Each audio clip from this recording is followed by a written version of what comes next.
Hello, I'm Ian from Access Expedition Kit, and today we have here Corey from Wild Country Consultants, who has very kindly agreed to give us some best practice advice and safety tips for group expedition camping like DofE. Hi, I'm Corey from Wild Country Consultants, and I'm going to show you how to assemble an expedition stove and give you some tips and pointers for best practice as I would teach my groups. So first of all, I'm going to get my stove out of its bag. You'll notice that I've got two stoves here. Usually with a group, they would have two stoves, and I always teach my groups to keep them close together because that means that there's only one area of risk, if you like. I've chosen this spot because it's close to an obvious feature that can't be walked around, a tree, and it's far enough away from camp so it's not going to risk lighting tents on fire or anything like that. I've also just had a check that it's flat and there's nothing that's really going to ignite around. So these are all things to check from. We call that a circle of safety. So back to the stove, I'm going to keep track of that bag, and as I disassemble the strap, I'm going to keep that all neatly inside the stove bag. You want to keep this area neat and tidy. So you'll notice that inside the stove package you've got a whole host of items. Here you've got a windshield and a top windshield, and then two pans. Right inside there you'll have a couple of other bags. I'll just undo those and show you what we've got.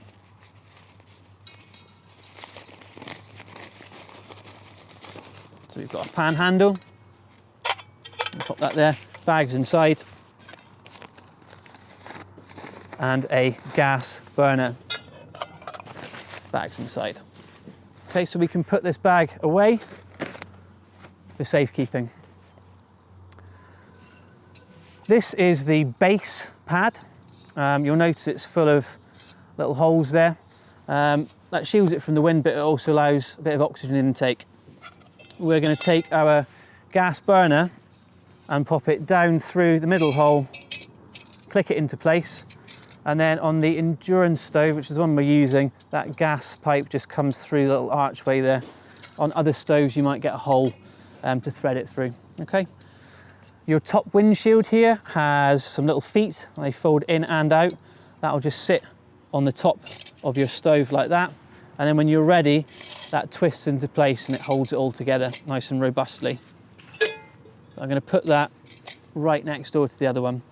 You also have two pans of different sizes and a lid. When you put your stoves together, you're then going to connect your gas. Things to remember here are to always make sure that your gas pipe is turned off. So lefty-loosey, righty-tighty, let's turn it all the way to the right.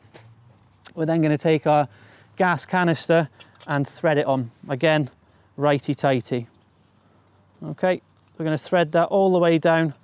Now when you have fully attached it, you'll hear a little bit of gas come through.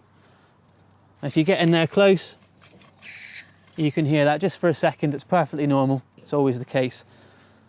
And we're going to give it just an extra little half turn to make sure it's really robustly attached, and pop that down. Now, I like to make sure that the gas canisters are within easy reach. I don't want to be having to reach over my stove to turn them off and on. I want to keep them towards me so that I can reach them without risking burning myself. Now we're ready to light our stove. The safest way to do that is to take the top windshield off.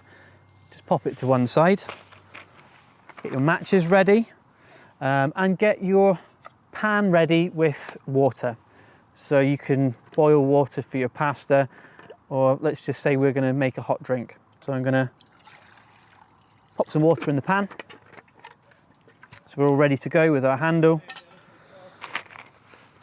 And I'm going to open the gas, just turn it on a little bit by turning it to the left slightly, and you'll be able to hear a noise.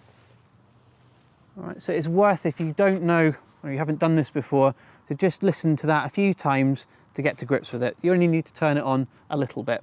So I'm going to turn it on a little bit and then just strike down with my match, and that's it on. You might not be able to see the flame, but you can definitely hear it. I'm going to take my windshield, pop that back on and just screw it into place, and take my pan of water and stick it onto the feet that are folded down inside the stove, and then take my lid and pop that on the top. I like to put my handle upwards like that on the lid to show that the stove is on. General rules: keep your matches in your pocket to keep them dry. Only have one person within the cooking circle per stove to stop people getting in each other's way. And always maintain a running man position like this. It's the safest position to be in, because you can easily step away from your stove. I've got quite a lot of movement here rather than being sat down or crouched, which is unsafe. When you turn your stove up, you can really hear that going. It's really boiling efficiently. Always make sure that your gas canisters are upright. If you let them fall onto the side, then liquid propane can get down into the pipe, and then you can get bubbles of flame that can come up in big plumes. It's quite unsafe. So always keep it upright like that. Okay, so let's turn that off for a moment. As I said, we're boiling water. So let's say we're boiling that for a hot drink. Not all stoves do, but in this case, we could use a kettle. I'm just going to transfer some of our hot water here for sake of example. Notice I've popped the kettle on the ground. I'm not holding on to that. This is the safest practice. I'm then going to pour my hot liquid in like that. Pop the lid on. And again, let's just relight that stove. Just again to show you best practice here. So again, the noise, stove, flames on, windshield's on, and then that kettle can just sit there quite happily on the feet and boil away quite happily. When you're done cooking, make sure that your gas is turned off all the way to the right on the valve.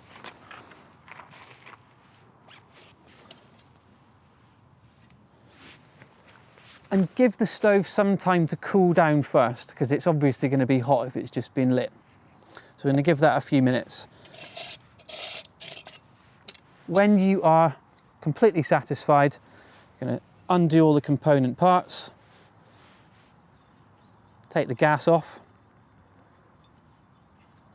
like so, pop that to the side, take your burner out. When you put your burner away, to prevent any damage, it's really important to just loosely wrap that hose around the bottom of the burner there. If you try tying it in knots or jamming it in anywhere, it's going to kink, and then that's going to cause problems going forward. Okay, so we can pop our burner down, and then because I've neatly put the bags in one place, I can quite happily locate them and put everything back together. So the burner can sit in one of the little baggies.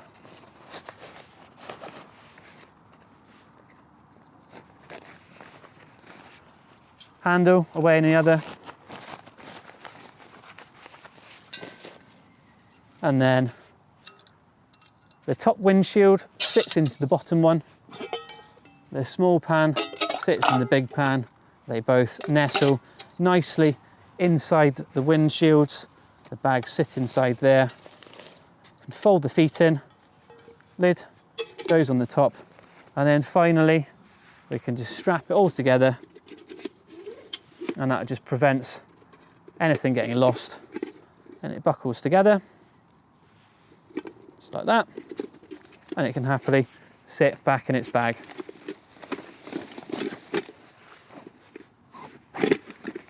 Ready to go. That's fantastic. Thank you very much, Corey. And we trust you found this video a useful resource, and let's make our campsites safer for all.